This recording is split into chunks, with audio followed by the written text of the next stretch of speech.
Bear down, Chicago Bears. The era of Ryan Poles has really started to kick off. The Chicago Bears now have a much more robust, a much better team than when he started just a few short years ago. And we've been in this conundrum of underperformance, not doing very well, not having the greatest of moments. We had what could have been a decent quarterback that just didn't work out because, even to Ryan Poles' admission, his first priority was to clean house in many different ways.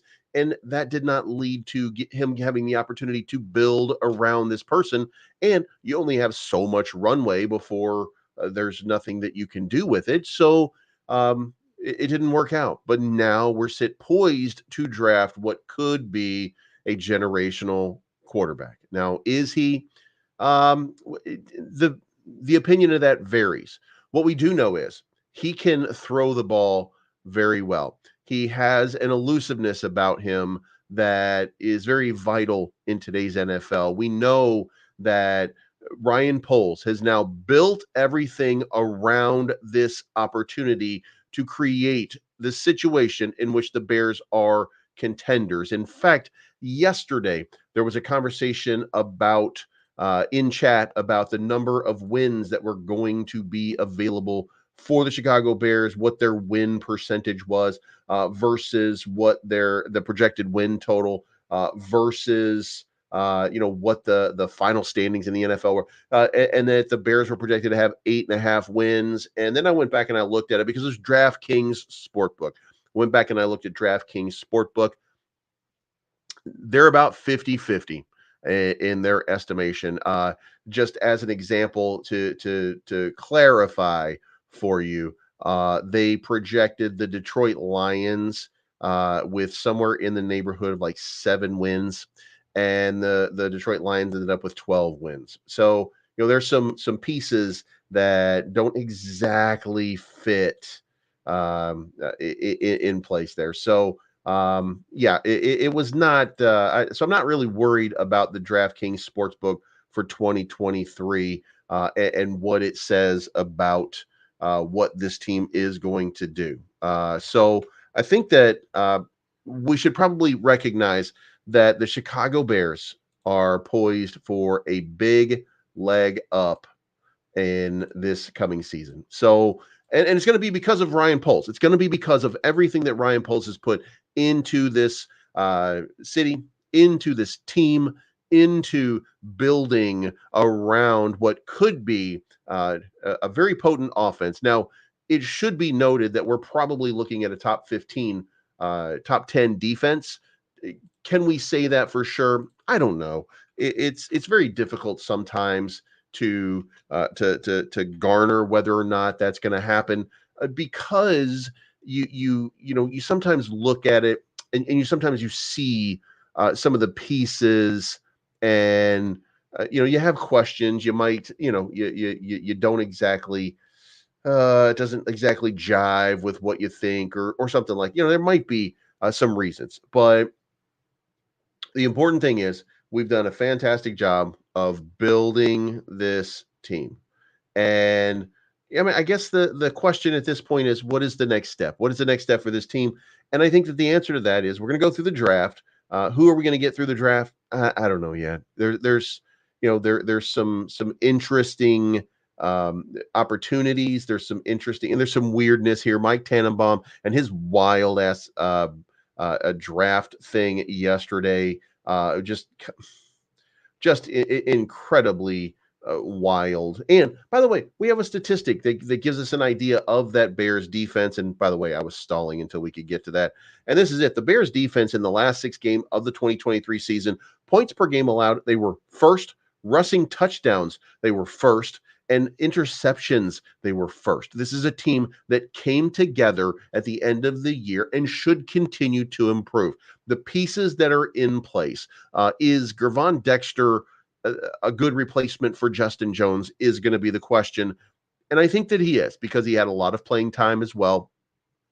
So I think that he represents at least something of a sideways move. Now, we'll see how that plays out, of course, this year. And then we have Kevin Byard versus Eddie Jackson, and then depth. And I think that overall, there's a very favorable, very, very favorable sort of situation in which the Bears have improved, despite the fact that I do think there is an enormous room for approval because DeMarcus Walker, again, and say what you will about DeMarcus Walker, he's not a great pass rusher, but he is a great run stopper. So rushing touchdowns allowed too. That's kind of a testament to DeMarcus Walker, even though we want to see that we want to see that sexy pass rush, right? We want to see somebody come out here and just absolutely annihilate an offensive tackle and sack the quarterback. We do want to see that, but we do have to at least take into account that this is still the number one rushing defense and played like it, especially in the second half of the season. So it does beg some of the questions that you would always ask. But let's get into it because the Ryan Poles era is now in full swing. This team has been remade vastly under Ryan Poles, including some big moves. Keenan Allen, DeAndre Swift. There are some pieces. There was Ryan Bates, Coleman Shelton. There's pieces being added into this team that are going to make it a lot better. It's going to make it a lot better. Uh, so here we are now. The next couple of questions are going to be, what about the offense? And is Ryan Poles going to devote a lot of this draft and this draft capital to the offense? And it looks like that might be the case. We've gotten a lot of different information. At first, we saw a comment about Dallas Turner saying that if Dallas Turner was available at the number 9 position, that Ryan Poles would just be forced to take him and not draft down. That was initially what Ryan was saying back in, I want to say, January, when we were really just kind of looking at the draft as something out on the radar. By the way, at that point, no discussion about moving on from Justin Fields. That conversation hadn't even taken place. That's how far back this goes. Now, has anything about that changed? And fundamentally, it's safe to say that there could have been things that have changed in the way that he's thinking, including, and not limited to, perhaps we're going to go with a wide receiver and build the wide receiver room at number 9 instead of. And look, by the way, my mock drafts, I told you guys that my mock drafts for the week were going to be non Caleb Williams, just for fun. By the way, guys, it should be noted, Caleb Williams is the prohibitive number 1 guy, no matter what. But we're going to have some fun with it. We're going to see what we can do. If we find a really good lineup that we're able to do by trading out, then we can have a discussion at a later point about did the Bears make a mistake at the number 1 by drafting Caleb Williams? That's something for the future, and I mean way out into the future. Like, this is not a conversation that we would be having right now. There's no data. There's not enough data for us to really kind of dig into, but we're going to find out, right? So let's kick this Ryan Poles era off in full swing. And look, there was a conversation to be held here, and it was basically the Bears. Ryan Poles did some interviews, and he explains why Keenan Allen is the perfect guy for a rookie quarterback. And his statement was, Ryan Poles says that he thinks that Keenan Allen is the young quarterback's best friend. I don't think there's a better receiver in the league that can be better for a young quarterback in terms of understanding the NFL, timing space, and reading defenses. So I think that's a great addition. It balances the field with DJ on the other side, Cole and Gerald at tight end, Swift at running back. We have a lot of really cool things that can get going and allow us to be dynamic and really special. And then the question becomes, now we have all of these offensive weapons. Do we have an offensive line that will be able to give Caleb Williams, we're guessing at this point, but I think we're pretty sure, but will it give Caleb Williams the opportunity to make the throws that we know that he can make, to not have the problem that we've had dramatically, by the way, in a quarterback running for his life. And we've had quarterbacks running for their lives all the way back before Jay Cutler. And remember, I want to say, was it Jay Cutler that was sacked like 7 times by the New York Giants in the first half of a game? Or maybe it was 6 times, but I mean, come on, we've not had a great offensive line, and now at this point, I think we have the makings of a solid offensive line with Darnell Wright and Nate Davis on the right side of the line, with Tevin Jenkins as the left guard. Braxton Jones, the jury's still out, but I think that he continues to improve and he continues to show that he is a viable offensive tackle in the league. And then we have Coleman Shelton. Again, Coleman Shelton does not rate out as he rates out as an improvement from Lucas Patrick and an improvement from Dan Feeney. Is he in that elite level? No, he's not. But he's in that good level. He's in that good level where he could be a really solid addition to this team, and certainly an upgrade to the position. And in fact, Ryan Bates represents an upgrade at the center position. Now, the problem with that, by the way, is that Cody Whitehair was actually graded out as a superior guard. And not $13 million guard, I guess, at this point, but he's still graded out very, very well and was one of the top guards in the league last year in limited playing time. So Ryan Bates hopefully will add into that. But I mean, again, it has to be noted, Cody Whitehair, despite the fact that we're paying him way too much money, was doing a very, very good job when the stats are there. We had the eye test. We know what we felt, but excuse me.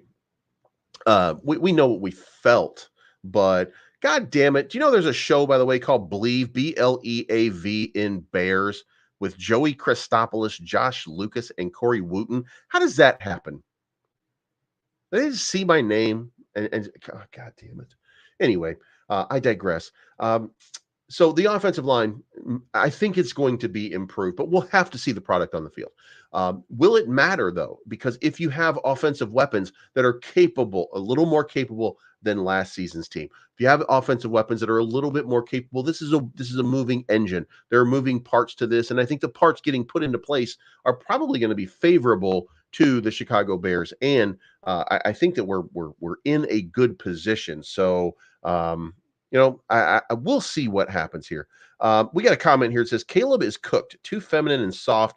The locker room will be divided. Facts. I don't think that the locker room is going to be divided. I think the locker room is going to be resilient when they say, look, you got to come in here and you got to show us what you got, because we already got two quarterbacks in here that we are confident in. We want to see what you can do. I don't think that I don't think Caleb Williams, I don't think that Caleb Williams is feminine or soft. I think that Caleb Williams doesn't really care, and he does it for attention because it's good for his business brand. I mean, look, you cry about you cry about somebody get canceled, right? You support, you do, I mean, liberal stuff. You do liberal stuff. You look, I support. I'm a God damn it, an ally. You say things like that, and people want you to be on their team, whether or not you move product or not. So he's probably just playing the game, and that requires you to be sometimes who you are, and maybe sometimes who you are just doesn't appear to be. But here's the thing: we've seen him get sacked. We've seen him escape sacks. We've seen him do everything that you want him to do as a quarterback at the college level in order to justify that he is worth a risk in the draft in the first round. Is he worth the number one pick? Well, I mean, it says that it is, and we have no reason to think otherwise. And here's the thing: despite the fact that all of this weirdness happens, and there is weirdness, wearing the sari. I don't know if it was a sari but it was some kind of dress like a garb. And by the way, a lot of people wear that across the world. It's not just dudes. You know what I mean? Like it's not just guys. There are plenty of men around the world who wear stuff like that. So, and it's funny. It's funny when you're trying to attack somebody over like, oh, dude's wearing a dress, but it's not real. What's real is much simpler. He made $10 million as a quarterback in college, 10.1 million last year and 10 million the year before. So this guy's making more money than he's going to get in the NFL draft just to do stuff in college. So is it worth $10 million to do that? Yeah. Is it worth it to wear to fling around a pink phone? Yeah. Is it worth it to say, you know what, I'm just going to put a pink on my phone because it's ironic and it's going to be hilarious and it's going to melt some people who are going to be like, I can't believe this dude is doing this. Like, it's just like gay or something like that. Is it worth doing it? Yeah, it really is, because then it gets people going, well, he's not man enough. And it doesn't matter. It's the play on the field. And there's nothing about the play on the field that says to anybody that there is a problem with the manhood of Caleb Williams. And as a matter of fact, if you go looking at some of his pancake blocks when he takes on as a blocker, which he's not going to do in the NFL, I mean, that's the deal right there, right? Now, here's the other part. If you want the guy to win games, you got to have a good team around him. And now the Bears have at least a good team. Do they have a great team? No. They don't have a great team. They don't have a deep team. They don't have a deep roster. There's going to be a few injuries, and if we have a few injuries, there's going to be a problem. But well, and K9 is also, and I'm not picking on you, by the way, but doubt he's winning us games. He doesn't want to come to Chicago. Stevie Wonder can see that. What is he promoting? Zesty Nest. I don't know what any of that is. He is going to win us games because he is an upgrade at the quarterback position. I love Justin Fields. I really do. I would hope that Justin Fields were here because I think that he immediately gives us a better shot at getting to the playoffs, but that's not realistic. He's gone, and Caleb Williams will still win some games. He's going to win games. And by the way, he makes throws that Justin Fields has just not shown he can make in the NFL. Caleb Williams, and he does make them look easy. He really does. And if you're not seeing that, then you're not paying attention, and you're not watching Caleb's film. You're watching his greatest misses or something like that on X. You're not watching the full, you're not watching the Caleb highlight reel. You're not seeing him throw his body on the line to make blocks in order to give people an opportunity to escape on run plays. You're not seeing him making all the throws and making all the plays and using his arm from every different angle to make all of these completions. You're looking at the Notre Dame game and you're seeing those 3 interceptions and you're like, oh my God, he's just going to get intercepted all the game. And by the way, it is fair to say he does have 33 fumbles in 31 games. So he's going to have a ball problem. We are going to turn the ball over with him. But the question is, can Shane Waldron, can Kerry Joseph, can they minimize those mistakes and allow him to grow and then craft the offense around his skill set to make sure that he has the opportunity to be successful? Something they did not do with Justin Fields, and it wasn't them that did it. It was Luke Getsy, of course. But look, he's going to get an opportunity that, well, I think he's going to get an opportunity that did not happen for the previous quarterback. So I feel like this is a better team. That's all I'm going to say. I feel like this is a better team, and I appreciate it. Thank you so much, by the way. The last thing, and he doesn't want to come to Chicago. He doesn't care about that. He wants to come to Chicago. He's even said that multiple times. The fact that people are telling you that he doesn't want to come to Chicago because there's some rumor from some guy who then had to apologize on air for, oh yeah, it's just that's not actually true.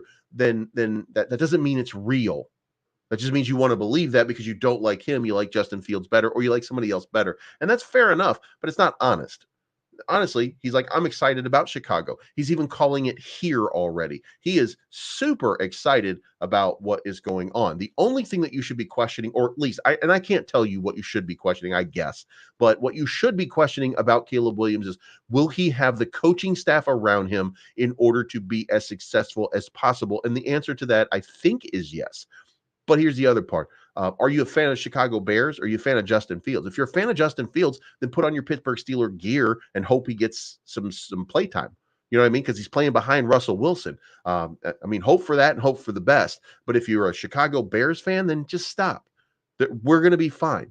This team has been built to a level that we haven't seen in quite a few years, by the way. Is it the best team that we fielded? Absolutely not. Is it a good team? Yes. Is it a great team? No. But it is the team that we have, and it will get better in this draft. It will actually get a few key players better, in my opinion. I haven't seen the draft yet, but I do think that it will. And when that happens, this team will improve. It will get better. Remember, the other part is this is a very young team. This is a very young team. And by the way, 4 years from now, we could be plugging somebody else in for Caleb Williams.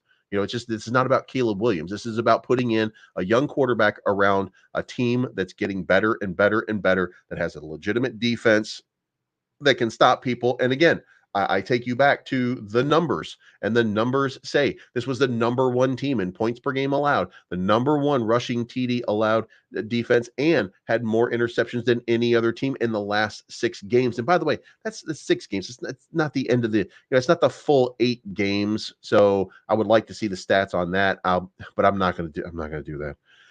But I think it still ranks pretty well that the Bears were a top 5 team in all statistical categories in the second half of the year. And I think that it's important to recognize that and realize this is actually a team with a tremendous upside. And it is better on this defense than it was last year, or at least as good. And it's better, by the way, because I think Jalen Johnson gets better. I think Tyreek Stevenson gets better. I think Jaquan Brisker gets better. I think Jack Sanborn gets a little bit better. The question would be how the defense interacts with the new coaching scheme or anything like that, and Curtis Washington, how he does with the line and how he manages everything. But Matt Eberflus is still calling the game, so nothing fundamentally has changed, and everybody's going to be a little more familiar with the system than they were. This is the second year of doing the same thing. This repetitiveness is going to pay off. So this team is in a great and fantastic position, and I don't think that people are seeing it. And in fact, again, yesterday we had a conversation about win totals, and they said that the Bears were projected to have a win total of 8.5 games, right? And by the way, if you go look at some of the win totals and how they did in the estimation, they didn't do horrible, but they projected 9 wins for Detroit. Detroit won 12 games. They predicted 9 wins for Dallas Cowboys. Cowboys had 12 wins. They predicted the Baltimore Ravens with 8 wins, and the Baltimore Ravens had 11 wins. So is DraftKings right? No, not particularly. At the top, when you know who the best teams are, it's a little easier when you know who the best teams are, by the way. With the Jets were given like 10 wins. The Jets won 7 games. The Patriots, the New England Patriots actually had, where was it here? New England Patriots had 7.5. They won 4. You know what I mean? Like even with the Jets losing their quarterback, you know what I mean? They still ended up. The Chargers, by the way, were projected to have 10 wins. They won 5 games. So I don't really give a shit what DraftKings says. DraftKings says 8.5. Well, guess what? Everybody is about 8.5. You know what I mean? Like that's how it works. The Arizona Cardinals were considered to be the worst team in the league, and they had 5.5 wins projected. Houston had 5.5 wins projected. Houston had 10 wins. So they don't know shit. They're just guessing. They're just guessing based on information that they get at some point to give them an opinion. So I'm not really concerned with it. It's important to know that there are people out there saying that. And guess what? Bet the up on that. Bears are going to win more than 8.5 games. So anyway, let's move on here. The other thing is the Bears could potentially be on Hard Knocks. The McCaskies are opposed, by the way, to being on Hard Knocks. The Bears are uninterested in hosting Hard Knocks. However, and that was Chairman George McCaskey. He said, "We're told there's some interest in other teams being on the program, and we welcome that interest. They do not want Hard Knocks to be following them. However, there's been a few people, even Kevin Warren, coming out and say, you know what? I mean, we're open to it. Like, we're not, not interested here. The McCaskies, of course, they don't want to because they don't want to be the center of attention because they're a bunch of cheap asses and they don't want to really, you get some McCaskies, you know. If no team volunteers to have HBO cameras follow them around, the league can pick a team as long as they meet these criteria. They do not have a new head coach, the Bears. They have not made the playoffs in the previous 2 seasons, the Bears. They haven't been on Hard Knock in the past 10 years, the Bears. That's a limited number of options. The Bears, Broncos, and the Saints are the only 3 teams that fit that bill. Among the 3, it's easy to make an argument that they'll be the most compelling because of Keenan Allen, DeAndre Swift, and Gerald Everett, along with potentially Caleb Williams. That's going to make it. They're going to want to see this on Hard Knocks. So very possible that Bears show up on Hard Knocks. We'll be watching out for this, and we'll see what happens. It will. I don't think so. I think there'll be a lot of conversation. You know what? I'm going to be fascinated by it. If it is the Chicago Bears, I'm going to be watching with like it's going to be crazy. Like, I think it'll be crazy, but I mean, let's see what happens. And assuredly, because Justin Fields is not here, they'll be asking about it, and they're going to they'll be poking wounds. They'll be stabbing at the open sores. Like, you know what I mean? Because this is still raw. There are a lot of people that really liked Caleb Williams. Whether you like him as a player or not, different story. They loved him as an individual, and I mean, they wanted to play for him. So, it's gonna be interesting to see if that happens. You know what I mean? And we'll see what happens. Hopefully, it won't be, but just keep it on your radar that Hard Knocks might be calling now.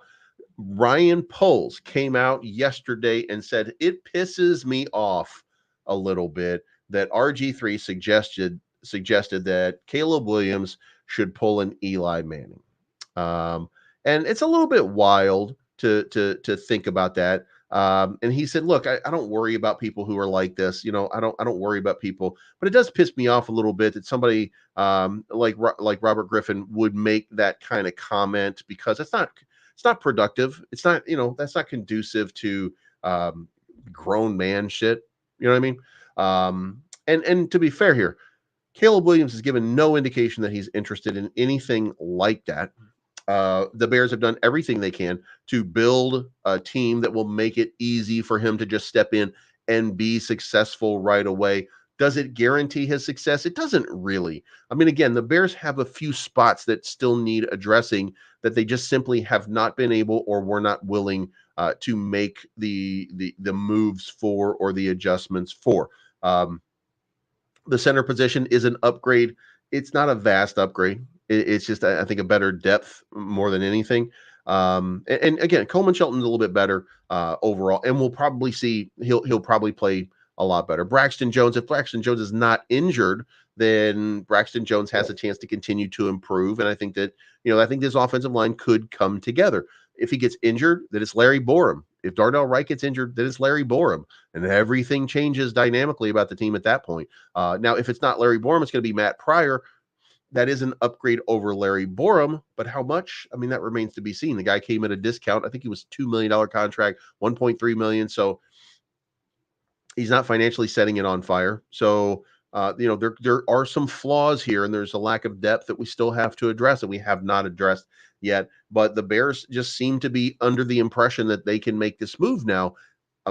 And I think that they're forced to do it, by the way, because of Caleb Williams. If it were not for the Caleb Williams factor here, if the Bears were a top 5 selecting team, I can tell you this, Justin Fields would still be here. We wouldn't even be having these conversations. This would be Justin's team, and we'd be looking at how we could improve during the draft by trading down and trading down and trading down and stocking up and creating more depth on this team. That's what would happen if the things were different, but they're not different. We have the number 1 overall pick, so decisions had to be made, and here we are. So hopefully we'll see something happen here. But Ryan Poles, not a fan of Robert Griffin III right now. But let's move on to why did the Chicago Bears prioritize signing DeAndre Swift in NFL free agency? So,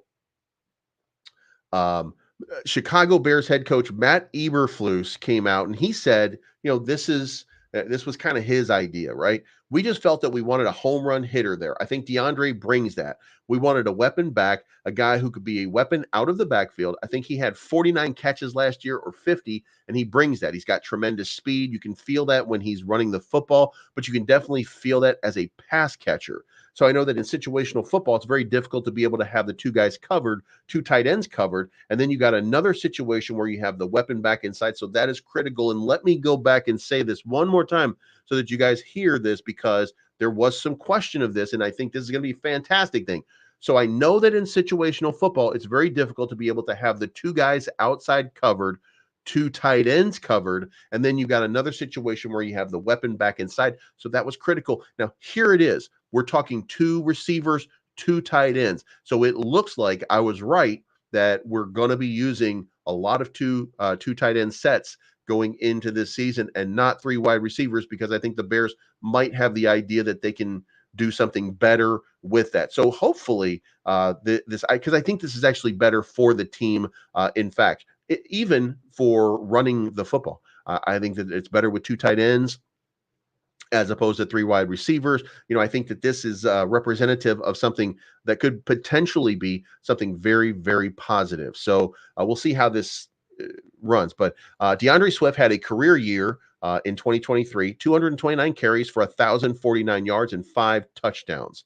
And he is a 2020 second round pick. So, this guy actually, we've got him for at least one more year, 2 more years, if we can get it. But look, we have a lot of opportunity.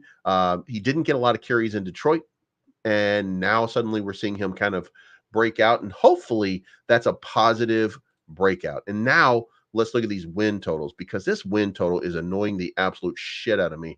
Let's pull this up on the screen here, so you guys can see. This is the 2023 projected win totals for teams in the NFL. This is where they actually ended up, and it annoys the shit out of me because yesterday we were plugging it in that they're going to have 8.5 wins, and that's what DraftKings said. Well, and by the way, you can go down this list and you can see that there is some accuracy to it. I'm not trying to dump on them. If you go with these top 4 or 5 right here, they're pretty good about this. Cincinnati had 9 wins on a projection of basically 11.5. So did they get that right? No. Kansas City, did they get that one right? At 11.5. If you look at Kansas City, yeah, they got 11 wins. So they got that one right. San Francisco, 11.5. Did they get that one right? 11.5. They got 12 wins. I mean, they got that one right. So that's 2 out of 3. Philadelphia Eagles, 10.5. Philadelphia Eagles, 11. That's pretty perfect. I mean, they 3 out of 4 so far. Buffalo Bills, 10.5. 11. So they got that one right too. Jacksonville, 10.5. Jacksonville had 9. That's not as close, but that's close enough. I mean, that's you can make an argument. I mean, it's pretty close. New York Jets, 9.5. No, they didn't get that one. That's 2.5 away. Dallas Cowboys, 9.5. Did they get that one right? No. Dallas Cowboy had 12 wins. The Chargers, 9.5.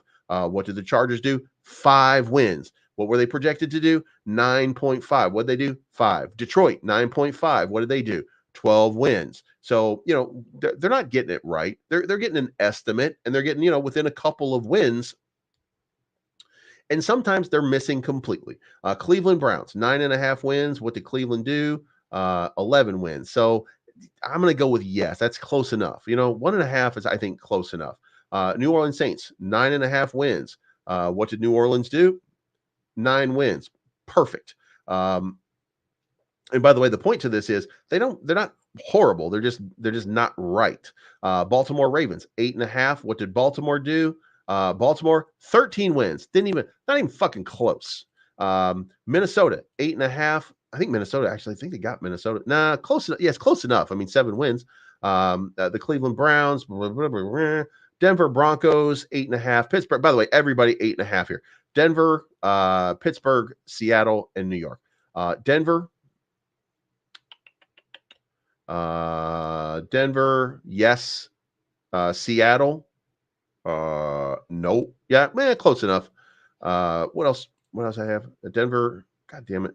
Pittsburgh and New York, 8.5. New York, nope. They didn't get that one right. And then, god damn it, I keep forgetting. My brain is just broken. And then Pittsburgh. Pittsburgh was 10 wins. It's kind of, I want to say it's close. But again, same thing. Rams, 7.5. Carolina, 7.5. Rams.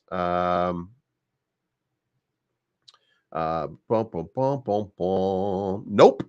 Rams had 10 wins. When you go down this, by the way, you're going to find a whole bunch of them. That are Arizona 5.5. They were kind of close on that one. Chicago Bears 7.5, kind of nailed it. Green Bay Packers, nope, they got that one wrong. Patriots, nope, they got that one wrong. Raiders, nope, got that one wrong. Down this list, they're kind of close. You know what I mean? So let's get into the team right now. Again, these are the areas that we really need to address. I'm not sure whether we're going to address these or not in the draft, by the way. I do want to particularly say that I'm not sure if this is the team that we're going to be taking to the field. Gervon Dexter, DeMarcus Walker, those are the ones that are in need of an upgrade. And I say this liking a lot Gervon Dexter. And then pointing out that DeMarcus Walker is, by the way, one of the best run-stopping defensive ends in the league. So this probably looks like the team that we're going to see in week one. Now, could there be a change? Yes, there could be a change. Dallas Turner might be available at that 9 selection. And if he's available at the 9 selection, then that would be probably the move or the play. And I think that maybe we would be tempted to go with defensive at that point. So it is potential and possible that we see a minor change, and that's going to be that edge rusher position. But I also think DeMarcus Walker will be the starter on day one. So I think this is pretty much locked in as our day one team right here. So EV Warrior says, I like the 3-headed monster that we have at running back. Swift adds versatility with his catching. Herbert backs him up when he's tired. Roshan would be our third down back. Here's the thing. I think it is my opinion that Roshan has the breakout skills of DeAndre Swift. He had 41 catches last year. He had more than Darnell Mooney, in fact. So Roshan Johnson, in limited playing time, had more catches than our starting Z receiver. So, let that sink in for just a second about this team from last year. So when I look at it, I like Roshan Johnson. I don't think that DeAndre Swift kind of changes a little bit. He's also a great run blocker. It should be noted, and he's also a good pass protector. DeAndre Swift better than Khalil Herbert and Roshan Johnson so far. So there's some upside to having him on the roster.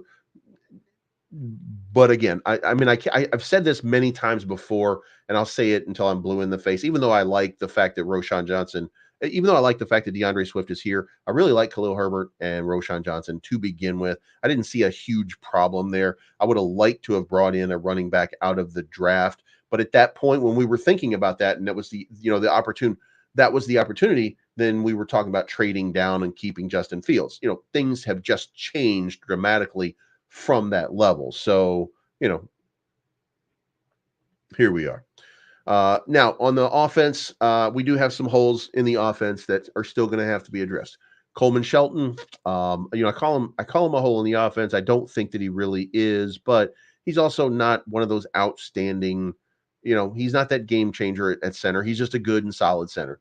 Same thing for Braxton Jones. Again, I like to see the improvement. I like the fact that he continues to improve with more playing time and with continued support and some technique training and continued. We have an offensive line coach that I think probably does a better job than we had last year. Maybe Braxton Jones improves a little bit, continues to get a little bit better, and that's going to be good enough for this team. That will be good enough for this team because now what we have is this lineup. And again, I do have that slot receiver spot kind of pointed out, but I don't have anybody in there because we're using 2 tight ends. And again, that goes back to what Eberflus was saying.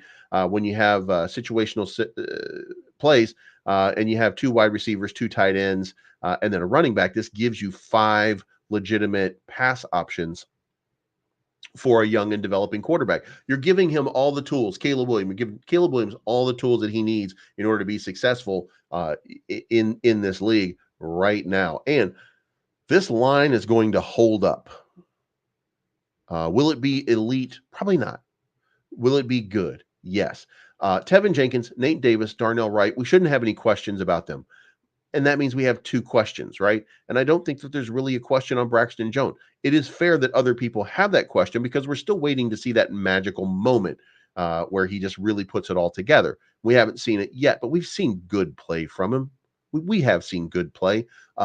We should recognize in order for these guys to be better, we have to recognize the flaws in the previous quarterback. 3.23 seconds to throw the ball was a inordinately long period of time. That really was. When you break it down, 3.23 seconds is a lot. What you want is ideally 2.5 to 2 seconds. In horrible situations, you want 2.7. When you go back and you look at, again, it's situational, but when you look at some of these processes, is not nearly that long to throw the ball for the elite guys. So make sure that we're have an honest comparison. And Caleb Williams, by the way, he holds on to the ball about 2.7 seconds, which, by the way, Justin Fields did in college. We have to acknowledge that, by the way. Justin Fields a little bit longer than Caleb Williams, but not by that much. It was just, it was nitpicking, if you will. So Caleb Williams, if they're, letting him get the ball and throw the ball and do what he's got to do early, then this could be a really good lineup. Now, again, the question at this point, that big red circle right there, that's Tyler Scott. And for the moment, that's where it's going to be, and that's the best that we've got. But I don't want to say that. I am saying that disrespectfully to Tyler Scott. I think that he's, maybe with a little training, with a little bit of coaching, with, if we do a better job of coaching, then this might be Tyler Scott's breakout season. He might be that burner that we've been looking for, because listen, here's what you got right now. You got DJ Moore and Keenan Allen running superior routes. You have Cole Kmet and Gerald Everett able to block and then able to break out and go on routes, or you can bring and you can leave one in to become an outlet guy. And then you have DeAndre Swift, who can also be, you know what I mean? You have different pieces. Be yourself. You know what? I had him on here, and then I had 12 people in the lineup consistently, and I was like, you know what? I'm just going to make the change. I'm going to make the change. I'm making the change. The change is coming. I'm making the change. And then, so I made the change. So now it's just going to be 11 guys on the field. But yeah, I mean, I until we get a clearer idea. And by the way, I am looking for an upgrade at that position. But again, he could break out, and he could have this financial or financial. He could have this fantastic breakout season, and he might just be that speed burner guy that we've been looking for that really hasn't worked in a little while. And not because we haven't had that guy. That guy was Darnell Mooney. Not because we didn't have that guy, but because we weren't getting the ball to him appropriately. We weren't spreading the ball around. We weren't doing the little things that were necessary for this team to be successful. And I think Caleb Williams is going to do that. I don't think it because he's better than Justin Fields. I don't think that. I think that, I think as a passer, he probably is better than Justin Fields. You can see enough that that maybe this team is better at coaching. We'll take that for granted. And he is quicker at processing and making decisions. We do have to recognize that. And that was something that dogged Justin Fields in the beginning. But if that is the case, then, now he's got all the tools and all the assets that he needs to make quick decisions. And if he can do that, then here we are. So now, without further ado, because again, this is what I'm doing this week. We're taking the situation and we're gonna we're not drafting Caleb Williams this week in my drafts. What we're doing this week is we're drafting other players and we're trading down to see what we can do to try to. We only have 4 picks in the draft, so this is for fun. This is not what I think the team is going to do. I'm not like Mike Tannenbaum, where I just look back on it and I like, oh, you know what? If Marvin Harrison goes down to number 9, we're taking him. Rah, rah, shish, boom, pop. Marvin Harrison's not going to goddamn 9. You know what I mean? Like, but and at least I'm honest with you, and I'm telling you, like, yeah, look, this is a pie in the sky here. This is not what we're going to be doing, but this is what we could be doing. And how would the team look? And by the way, the reason that we're talking about it like this, and the reason that we're looking at it this way, is because Justin Fields is gone, not because it's not about Caleb Williams. This is about if we had the number 5 pick in the draft instead of the number 1 pick, we wouldn't be having this conversation. Justin Fields would still be the quarterback, and we would be doing what I'm doing right now and trading down a lot to probably stock up on some picks. So, it should be, we should at least be honest about that. That's exactly what happened. So here's what happened on the draft. Of course, first thing that I did was I traded down to the number 2 spot for, and by the way, I did have to put rules into place. I can only have 3 draft picks in the first round, 3 draft picks in the second round. So that's what I did. I moved to make sure that worked and that I did that right. So I moved off of number 1 and I moved down to number 2. Then I traded number 2 down to number 13, and I was able to pick up the 3 pick and the 13 pick and the 23 pick. So number 9, I took JJ McCarthy. Now, is he better than Caleb Williams? Doubt it. Is he an elite quarterback? I don't know. Game manager, most probably. Not in the greatest of ways. Not in the but a game manager. Let's just we'll call him a game manager. In the best possible way. He won a national title. That should speak volumes to his character and his ability as a playmaker. So But then I took Olu Fashanu at number 13, the offensive tackle out of Penn State, because Lord Crimson constantly gets on me for not taking enough in the level of offensive tackle. So I went ahead and granted that wish today and said, you know what, let's take Olu Fashanu at the number 13. Now we have we have JJ McCarthy in the quarterback position, and Olu Fashanu, an upgrade potentially to Braxton Jones. Braxton Jones probably still a starter at the beginning of the season, but Olu Fashanu then becomes probably somebody that gets in there early on, repping out as one of the better offensive tackles. And then at number 23, Jackson Powers Johnson. Now, Coleman Shelton's still going to be the starter. Jackson Powers probably get worked into it. Have anybody, by the way, seen the size of Jackson Powers Johnson? Jesus Christ. Like, what are they feeding people in Oregon? God damn. If you haven't seen him, by the way,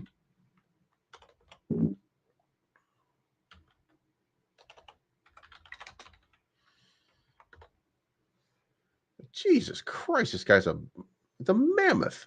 Um, Here we go. This is, in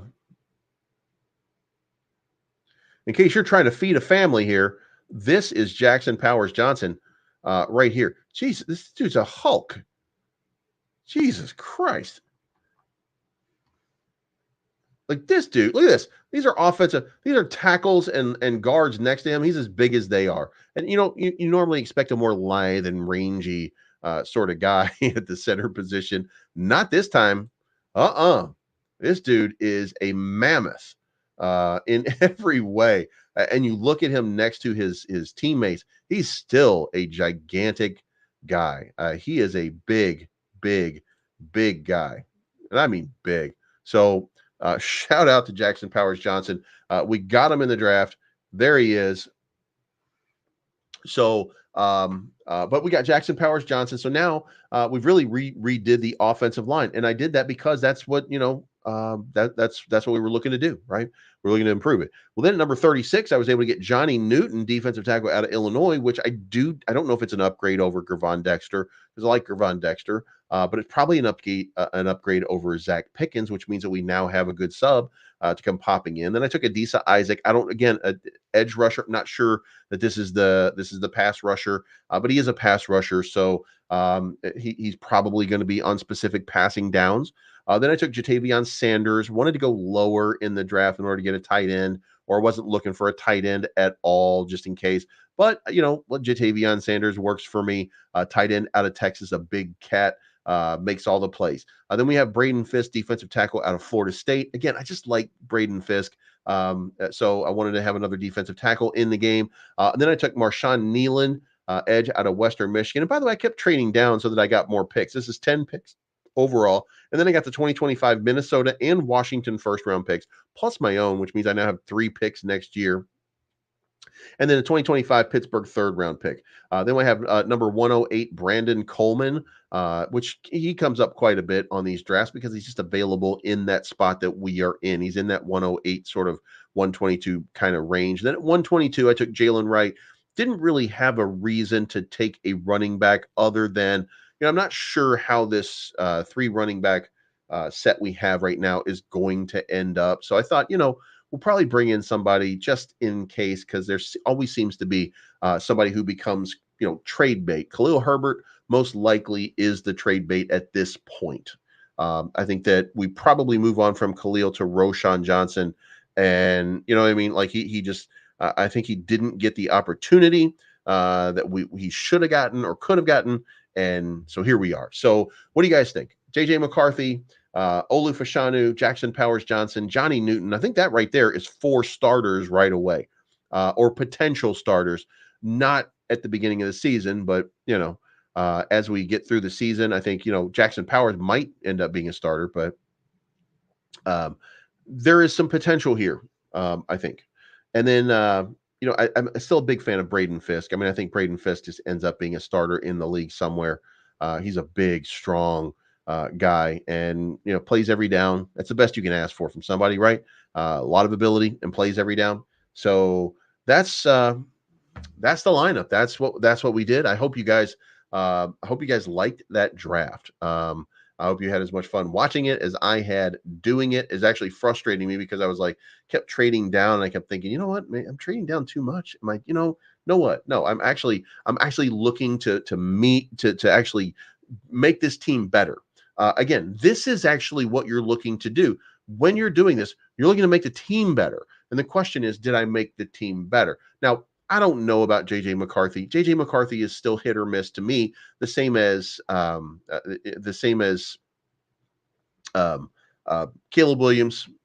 Caleb Williams, by the way, probably a lot more hit than miss for the team. JJ McCarthy, I look, the guy's a winner. The guy's used to winning. He knows what it takes to win.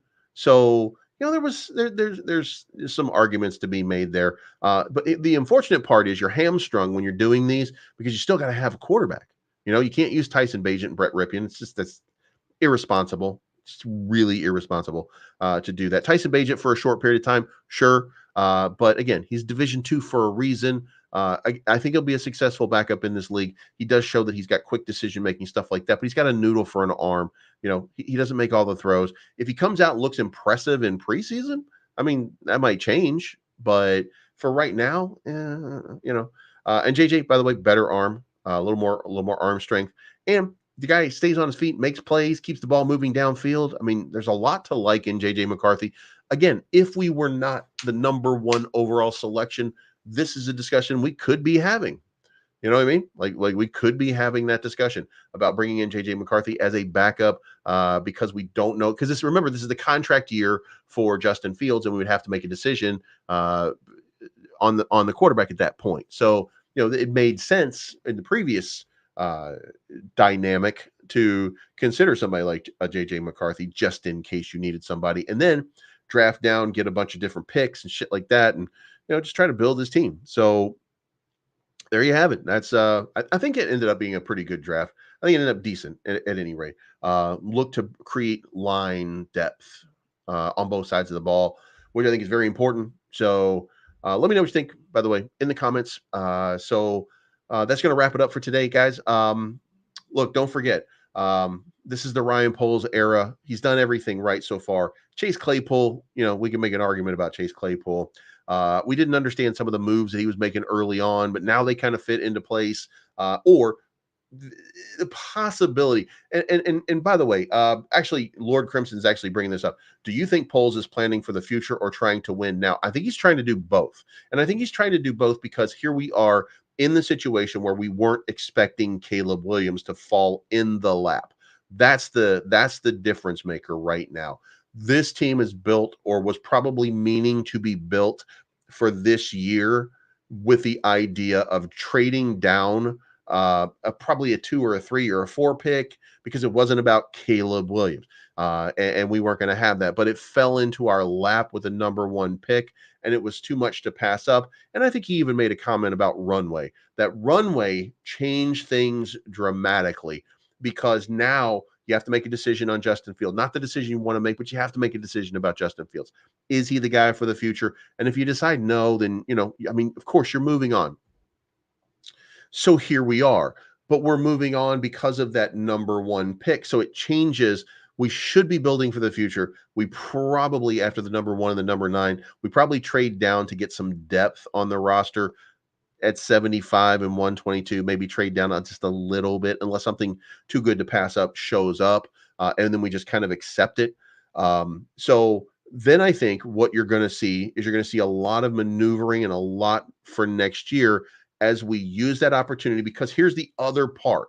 The best part is next year, we don't have to pay $25 million to Justin Fields. We don't have to pay $40 million the next year. We're still paying $9 million to Caleb Williams. So you still have some capital to both build in the draft and still to develop a few more free agency moves to continue to improve this team for the long haul. So I think that this is a better team. I think we're going to be a lot more dynamic, a lot more exciting. I think it's going to be better, but I think it's a hollow shell. It's one of those teams where the way I feel about the Chicago Bears for next year is I'm going to use the Philadelphia Eagles, except there's a difference. The Philadelphia Eagles, when they actually went from really bad to being in the Super Bowl the next season, Um, there were some differences between the Bears. I think they were a little deeper. But here's the thing, their starters were playing hard and their starters were coming through.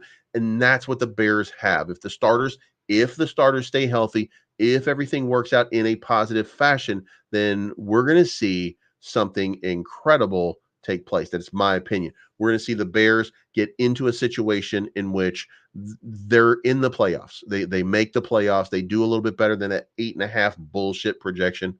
And it's got to be noted that we didn't. I mean, I think Coleman Shelton is on a 1-year deal. I know Keenan Allen is. I think they want to talk about signing him, but maybe we'll see, maybe we won't. DeAndre Swift, I think the same thing. Like everybody's on a short-term deal. So I think that the anticipation is they're going to win now. And then next year, we're going to continue that rebuilding process through the draft because we reset the quarterback clock. And now we have a couple years before we have to make that big move and invest in Caleb Williams. And if in any way Caleb Williams does not work out, we don't win a Super Bowl in the next 4 years, we'll move on from Caleb Williams to the next quarterback, and we'll continue to build through the draft. And then, if somebody becomes too expensive, if DJ Moore is too much money, he moves on. If Montez Sweat is too much money, move on. We just continue to build through the draft and continue to bring in and plug in and just to improve dynamically the general team. And again, I feel like the idea was last year that there was no thought of Caleb Williams, that this was going to be the Justin Fields team and that this was, they were going to continue to build. And it just didn't work that way. So now we're adapting on the fly. And I don't think that that's really a problem. I think that that's fine. I think that we're a better team now than we were last year. And that's whether or not, Caleb Williams is the guy or not. We're still a better team no matter what. We'll be a better team for Tyson Bagent if Tyson Bagent is the guy. You know what I mean? It's just that we don't have that. We don't have that depth. If somebody again the tackles. Just imagine if Darnell Wright gets injured, Larry Borum now has to step in, and then imagine if Braxton Jones gets injured, and then Matt Pryor has to step in. This team is vastly different and way more complicated at that point than it would be otherwise. So there are some pieces that are not going to fall into place, that are not going to look just right. But generally speaking, this is a much better team. So we'll see how it plays out. But that's it for me. You guys have a good day. I appreciate you. Thank you so much for tuning in. I appreciate your support. Thank you so much. If you would, leave a comment on the way out on the video. Make sure you hit the like button if you didn't already. Don't hurt your finger doing it. I mean, I don't want you to injure yourself on the like button. You know what? Smash it like Diddy. I didn't mean that. Anyway, you guys have a good day. And if you see P. Diddy, let him know we're all looking for him. You know what I mean? I don't know if you guys are heading to the island any day, but what a wild scenario that was. All right, guys, we'll talk to you soon. Again, leave a comment.